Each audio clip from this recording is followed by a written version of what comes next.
Today we're visiting St Govan's Chapel.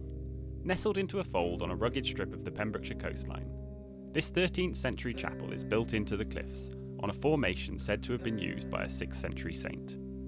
Legends of pirates, pagans and magic stones have endured for over 1,000 years, perhaps many more, and looking out from the chapel window you half expect to see a suspicious silhouette sailing swiftly by. But were the ships the true danger, or was it really the local pagans?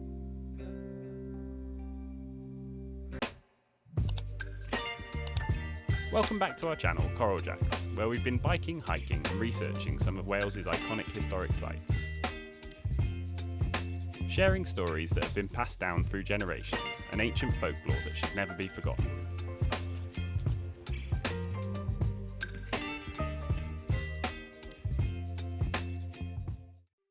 Rich in history and folklore, the location is also absolutely stunning and worth a visit for the coastal views alone.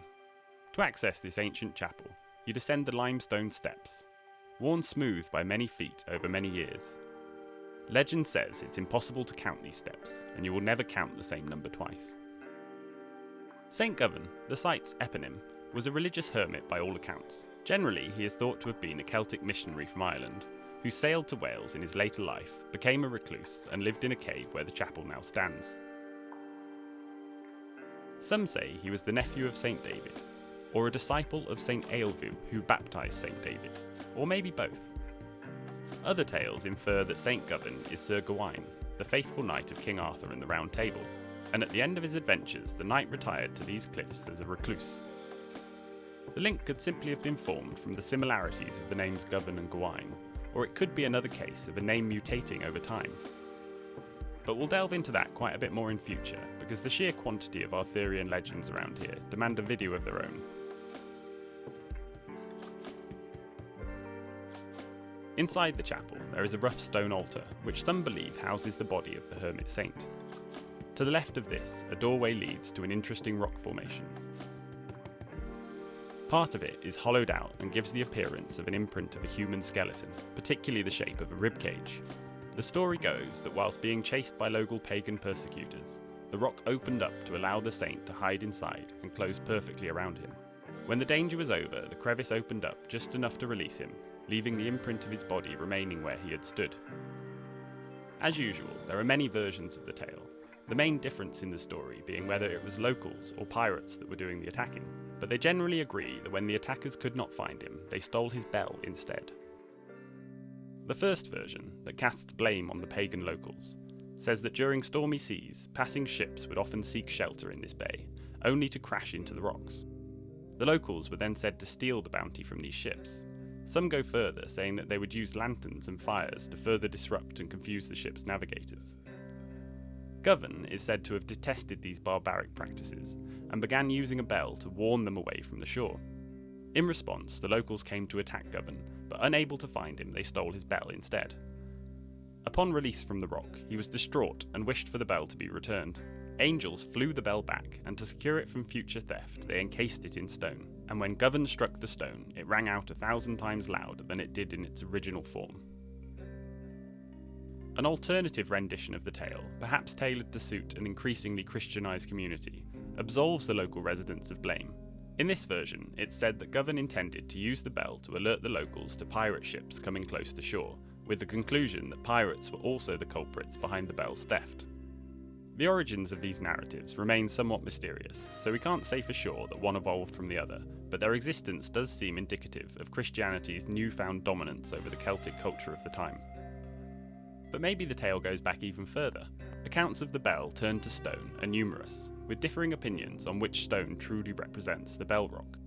We already had our own opinion of which rock is the bell encased in stone, mostly based on a gut feeling from visiting the site. But as we trolled through results, we kept finding references to ringing stones all around Pembrokeshire and further afield in Wales. Until one that gave a fairly plausible explanation for the multiple bell stones and a direct reference to the local legend. In the 1811 text, A Historical Tour Through Pembrokeshire, Mr. Fenton says of his visit to the chapel, "In the further prosecution of my way downward, I was shewn a large fragment of limestone, there being no stone of any other quality there, which struck with a stone rings like a bell, as do 2 or 3 more that occur at intervals in the winding descent to the sea. The superstitious thus account for it.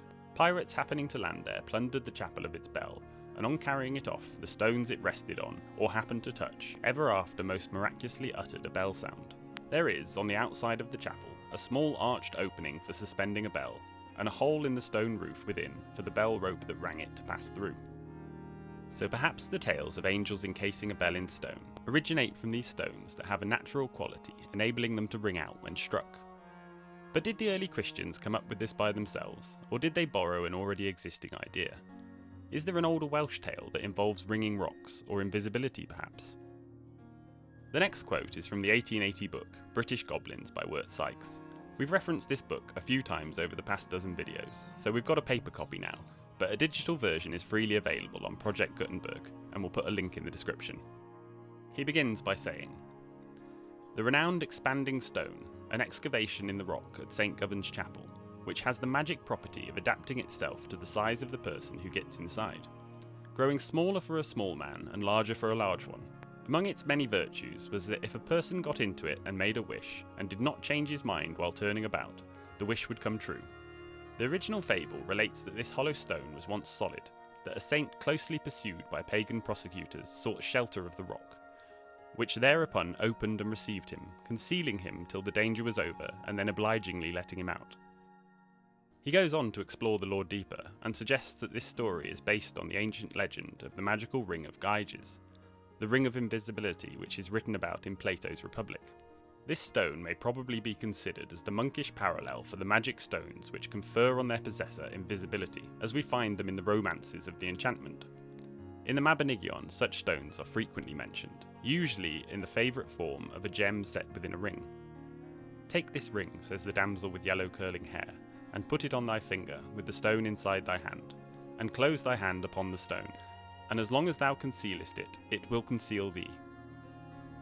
But when it is found, as we find in following these clues further, that this stone of invisibility was one of the 13 rarities of kingly regalia on the island of Britain, that it was formerly kept in Caerleon in Monmouthshire, the city whence St. David journeyed in Pembrokeshire, and that it is mentioned in the triads thus: "The stone of the ring of Luned, which liberated Owen, the son of Urien, from between the portcullis and the wall. Whoever concealed that stone, the stone or bezel would conceal him." The strong probability appears that we are dealing with one and the same myth in the tale of magic and the monkish legend, traced back to a period more remote than that with which these Welsh stories ostensibly deal.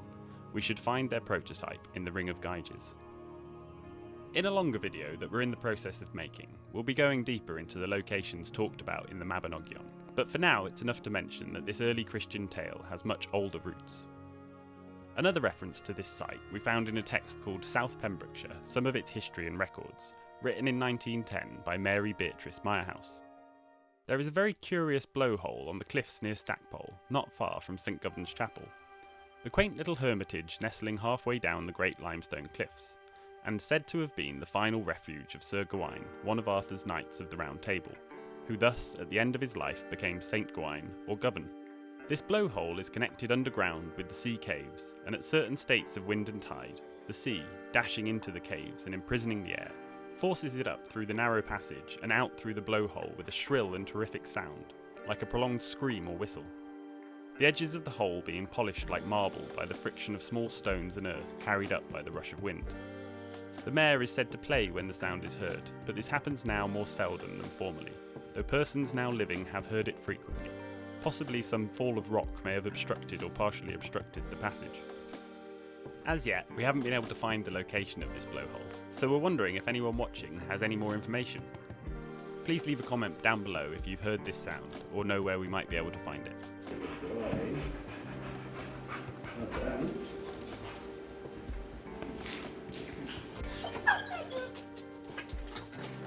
Does your ribs fit in there? Very cozy. Yeah.